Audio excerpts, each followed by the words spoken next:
বিশ্বাস করেন একটা সময় মনে করতাম যে চালান ছাড়া ব্যবসা হচ্ছে একমাত্র ভিক্ষা ছাড়া, চালান ছাড়া আর কোনো ব্যবসা হয় না। চালান বলতে হচ্ছে পুঁজি ছাড়া আসলে কোনো ব্যবসাই করা যায় না। কিন্তু এভাবেও যে ব্যবসা করা যায় আর সেটা হয়তো আমাদের সাধারণ মানুষের কোনো আইডিয়াই নেই। তো কিছুদিন আগেই হচ্ছে ডাটা শাক রোপণের একটা ভিডিও দিয়েছিলাম, সেখান থেকেই ব্যবসাটা কিভাবে করলাম পুরো ভিডিও থাকছে এখানে। হ্যালো এভরিওয়ান, আসসালামু আলাইকুম, দিস ইজ মি অনামিকা অনু। আজকের একটা নতুন ব্লগে আপনাদের সবাইকে স্বাগতম। আর আজকে আপনাদের দেখাবো কিভাবে চালান ছাড়া আসলে ব্যবসা বাণিজ্য করতে হয়। আসলে আমি খুব ব্যবসায়িক মাইন্ডের একটা মানুষ। বিজনেসের দিকে আমার একটা আলাদা ঝোঁক আছে আগে থেকেই, নেশার মতো কাজ করে। আমার মনে হয় যে আমি একদিন একটা সফল ব্যবসায়ী হব বড় হয়ে। আমার সকালবেলা ঘুম থেকে উঠেই হচ্ছে খেতে চলে গিয়েছিলাম। প্রচুর পরিমাণ ডাটা শাক হয়েছে, যে আমাদের এলাকার অনেক মানুষ মানে সবাই মোটামুটি খাওয়া হয়েছে আমাদের ক্ষেত থেকে নিয়ে।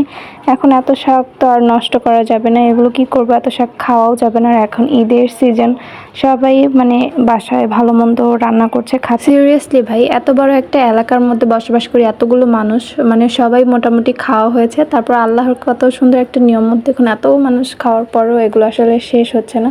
তো এগুলো ফাইনালি মনে হলো যে এগুলো বিক্রি করাই খুব ভালো হবে।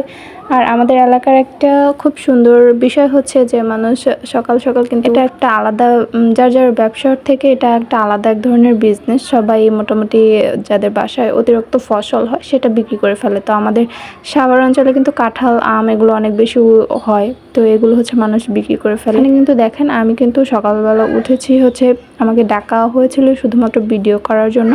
তো আমি ভিডিও শুধু করিনি, আমি সাথে সাথে এগুলোর গোড়াগুলো ধুয়ে দিচ্ছিলাম যাতে বাজারে নিয়ে যাওয়া হয়, সুন্দরভাবে ময়লা না হয় শাকগুলো। তো এখানে এগুলো বাঁধার পরেই ভালোই মোটামুটি এলাকার মধ্যেও এখানেও খুব সুন্দর একটা ব্যবসা হয়ে গেছে। মোটামুটি 200-300 টাকা বাসায় বিক্রি হয়ে গেছে। এগুলো হচ্ছে আমার আব্বু যথেষ্ট পরিমাণ শাক দিয়ে একটা করে আটি বানিয়েছে, যেটার মূল্য শুধুমাত্র 10 টাকা ছিল। মানে নামমাত্র মূল্যে এগুলো বিক্রি করা হচ্ছে দরকার ছিল, কারণ এগুলো আর কিছুদিন গেলে শক্ত হয়ে যাবে। তো এখনও যেহেতু অনেক সুন্দর নরম ডাটা, সেজন্য এগুলো বিক্রির জন্য নিয়ে যাচ্ছিল। আর আমাদের মধ্যে এখন আর কি এই সিস্টেমটাই আছে, আপনি নিজে যে সবজিটা রোপণ করবেন সেটা যদি অনেক বেশি হয় সেটা সবাইকে দিয়ে খায়।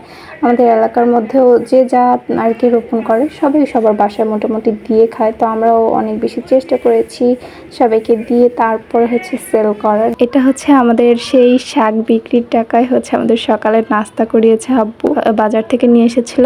আর মোটামুটি প্রায় 1000+ টাকার মতো বিক্রি হয়েছে। শুধুমাত্র 20 টাকার এই ডাটা শাকের বীজি আনার সময় 20 টাকা খরচ হয়েছিল। আর যতটুকু খরচ হয়েছে সবটাই হচ্ছে পরিশ্রম।